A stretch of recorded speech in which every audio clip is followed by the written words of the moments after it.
আসসালামু আলাইকুম। বর্ষায় বান্দরবন তার সর্বোচ্চ রূপে সাড়া দেয়। এ সময়ে সবুজ পাহাড় মেঘের ছুটোছুটি সর্বোচ্চ রূপে আমাদের সামনে এসে হাজির হয়। আর এই সৌন্দর্যের খোঁজেই আজকে আমি ঘুরে দেখব বান্দরবনের শহরের আশেপাশের পর্যটনীয় স্থানগুলো। বাংলাদেশের 3 পার্বত্য জেলার মধ্যে একটি জেলা হচ্ছে বান্দরবন। বান্দরবন চট্টগ্রাম বিভাগের একটি জেলা। এর পূর্বে রয়েছে মায়ানমার এবং দক্ষিণ পশ্চিমে রয়েছে কক্সবাজার। এর ভৌগোলিক অবস্থানই দিয়েছে বান্দরবনকে এক অপার সৌন্দর্যের লীলাভূমি। বান্দরবনে আসলে কী নেই? পাহাড়, নদী, ঝর্ণা সবই রয়েছে এই বান্দরবনে। বান্দরবন বর্ষায় নতুন রূপে আবারও আমাদের সামনে প্রতি বছরই সাড়া দেয়। তাই এসব কিছু নিজের চোখ সাক্ষী করতে ছুটে গেলাম বান্দরবনের উদ্দেশ্যে। আমাদের বান্দরবন যাত্রা শুরু হচ্ছে কুমিল্লা রেলওয়ে স্টেশন থেকে। দুঃখের বিষয়, কুমিল্লা থেকে সরাসরি বান্দরবন যাওয়ার জন্য কোনো সড়ক যোগাযোগ বা বাস নেই। তাই আমরা ট্রেন দিয়ে চট্টগ্রাম যেয়ে চট্টগ্রাম থেকে বান্দরবনের বাস ধরব।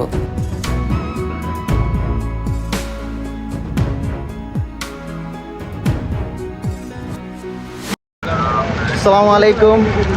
ঘড়িতে বাজে 8টা বাজার 10 মিনিট বাকি। সবাইকে বান্দরবনের ধনেশ চত্বর থেকে স্বাগতম।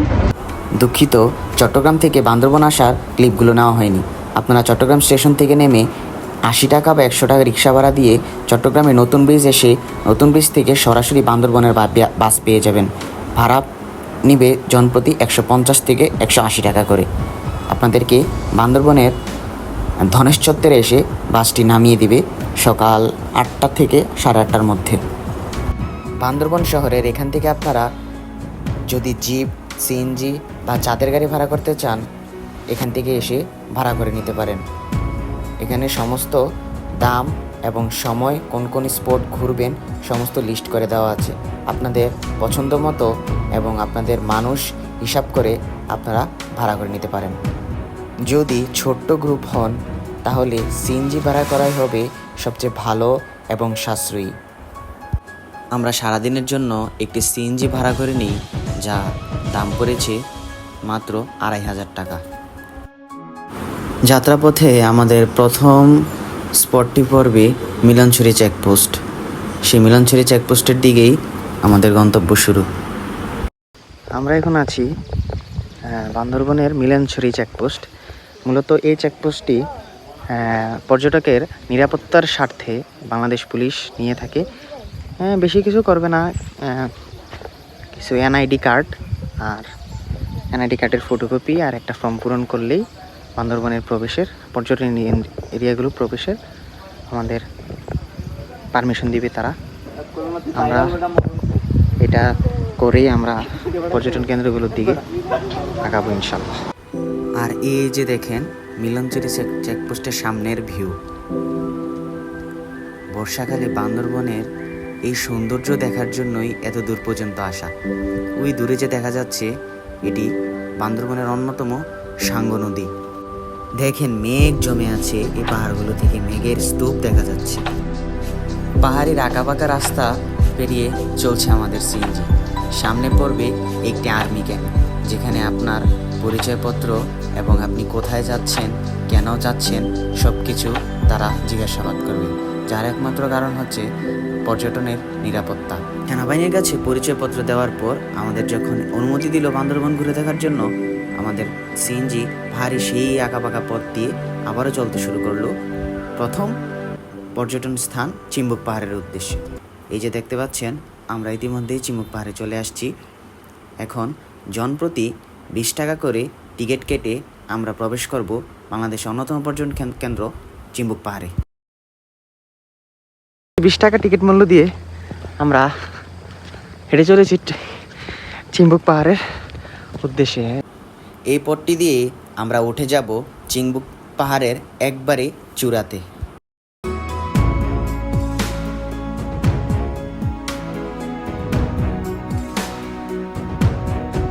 চিম্বুক পাহাড়ের একদম চূড়াতে চলে এসেছি।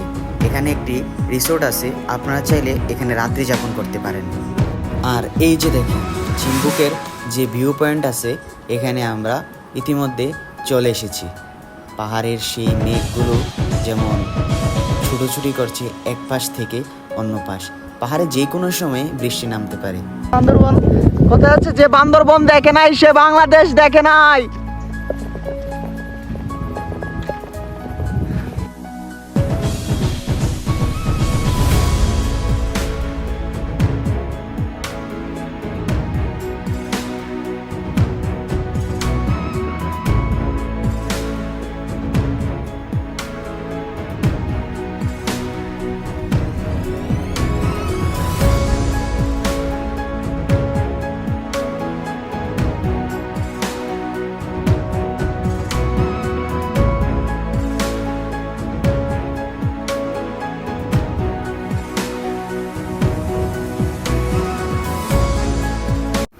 চিম্বুক পাহাড় দর্শন করে আমরা ছুটে চলেছি টাইটানিক ভিউ পয়েন্টের উদ্দেশ্যে। আমাদের সিএনজি মামা সেই পাহাড়ি আঁকাবাঁকা পথে আমাদেরকে নিয়ে যাচ্ছেন টাইটানিক ভিউ পয়েন্ট। আমরা এখন আছি থানচির টাইটানিক ভিউতে। চিম্বুক পাহাড় শেষ করেই আমরা এখন টাইটানিক ভিউ পয়েন্টে আছি। এটাও একটি বান্দরবনের পর্যটনীয় এবং দর্শনীয় স্থান। টাইটানিক ভিউ পয়েন্টের সামনের জায়গাটা জাহাজের মতো দেখা যায় বিধায় এটা নাম দেওয়া হয়েছে Titanic view point.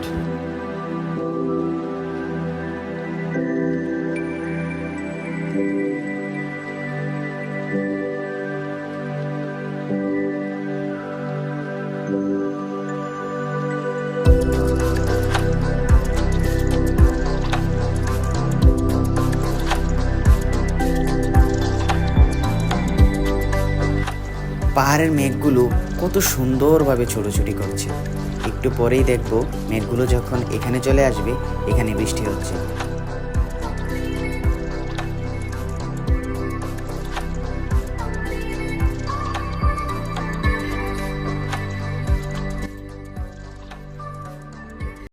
Titanic view দেখার পর ছুটে চলেছিলাম ডাবল হ্যান্ড ভিউ দেখার জন্য। হঠাৎ চোখে পড়ে পাহাড়ি মানুষটির দিকে। সিনজিটা থামিয়ে তাকে জিজ্ঞেস করলাম এই হরিণটি কীভাবে শিকার করেছেন। উনি উত্তর দিল পাহাড় থেকে নাকি শিকার করে এনেছেন। প্রায় 2 দিন যাবৎ চেষ্টার পরে এই হরিণটি তিনি শিকার করতে পেরেছেন। জানি না হরিণ শিকার বাংলাদেশে অনুমোদন আছে কি না। যেহেতু তারা পাহাড়ি, এগুলো শিকার করেই তারা তাদের জীবিকা নির্বাহ করেন।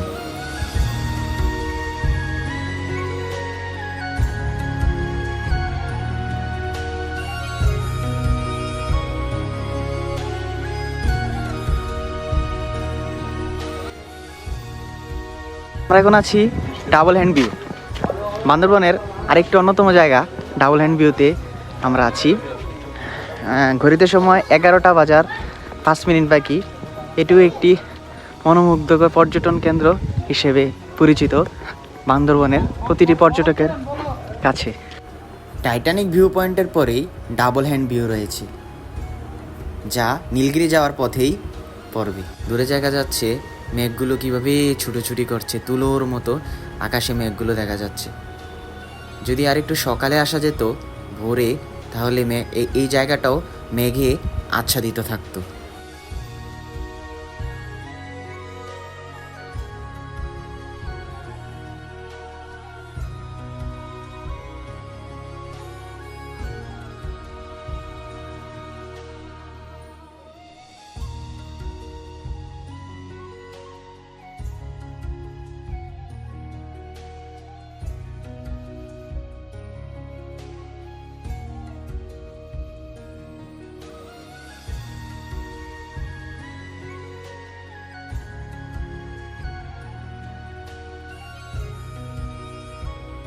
ডাবল হ্যান্ড ভিউ দেখার পর আমরা ছুটে চলেছি নীলগিরির উদ্দেশ্যে।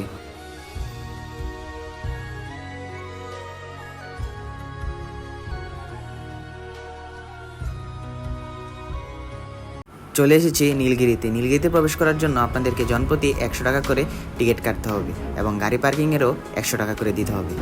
বাংলাদেশের অন্যতম পর্যটন কেন্দ্র বান্দরবনের নীলগিরি থেকে আপনাদের সকলকে স্বাগতম। মূলত নীলগিরি একটি রিসোর্ট। বান্দরবনের নীলগিরি রিসোর্টে ইচ্ছা করলে আপনারা রাত্রিযাপনও করতে পারেন। এখান থেকে অসাধারণ কিছু দৃশ্য আপনি দেখতে পারবেন। এখানে বসার জন্য বেঞ্চ এবং অনেক সুন্দর সুন্দর স্পট আছে ছবি তোলার মতো।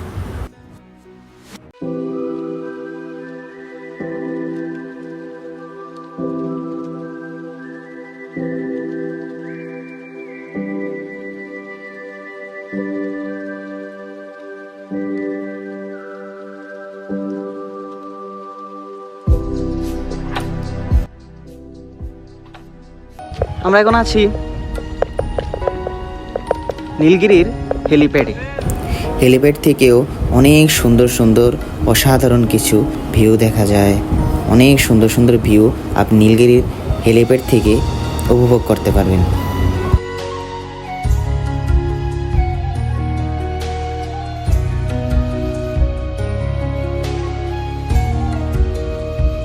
আসলে মানুষ ভ্রমণ করলেই বোঝা যায় যে পৃথিবীটা কত সুন্দর। কথায় আছে যে বাংলাদেশ, যে বান্দরবন দেখিনি সে যেন বাংলাদেশই দেখিনি।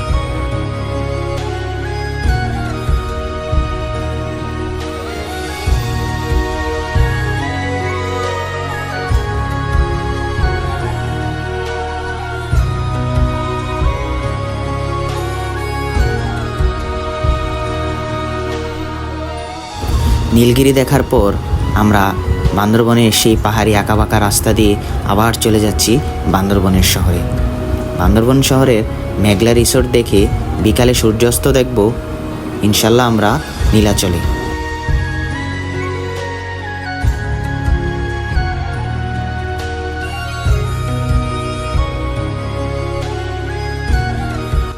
বান্দরবন শহরে যাওয়ার পথেই একটি ঝর্ণা পড়ল। ঝর্ণাটির নাম শৈলপ্রপাত ঝর্ণা। বর্ষার পাহাড়ি ঢল নামার কারণে ঝর্ণার পানি কিছুটা ঘোলাটে দেখাচ্ছে, সাদা পানি। সচরাচর ঝর্ণাতে সাদা পানি দেখা গেলেও সাদা পানিটি নেই। এই যে দেখতে পাচ্ছেন ঝর্ণার সামনেই পাহাড়ি আদিবাসীরা তাদের নিজস্ব ঝুমে চাষ করা আনারস, পেঁপে, কলা, আম, জাম্বুরা নিয়ে বসে আছে। আপনারা ইচ্ছা করলে এখান থেকে তাদের থেকে কিনে খুব কম টাকায় খেতে পারেন, অনেক সুস্বাদু। বান্দরবন শহর থেকে দুপুরের খাবার খেয়ে জনপ্রতি 200 থেকে 250 টাকা পর্যন্ত দুপুরের খাবার খেয়ে আমরা চলে আসলাম মেঘলা রিসোর্টে। জনপ্রতি 50 টাকা টিকিট কেটে আমরা মেঘলা রিসোর্টে প্রবেশ করলাম। মেঘলা রিসোর্টে রয়েছে রাঙামাটির আদলে তৈরি করা ঝুলন্ত ব্রিজ এবং লেকে আপনি ইচ্ছা করলে কায়াকিং এবং বোট দিয়ে রাইডও করতে পারবেন। মেঘলা রিসোর্ট দেখে আজকের বান্দরবন ট্যুরের শেষ ডেস্টিনেশন নীলাচলে আসলাম। 50 টাকা টিকিট দিয়ে নীলাচলে প্রবেশ করলাম।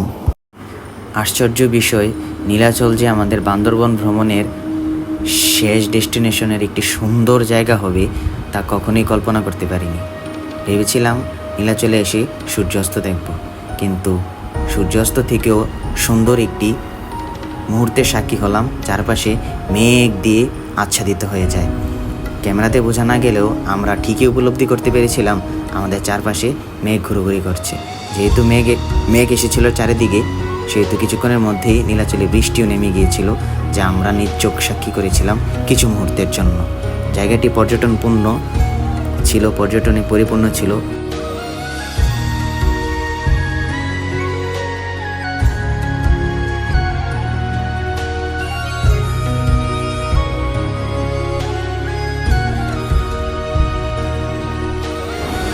নীলাচল দেখেই আমরা বান্দরবন শহরের দিকে চলে যাই।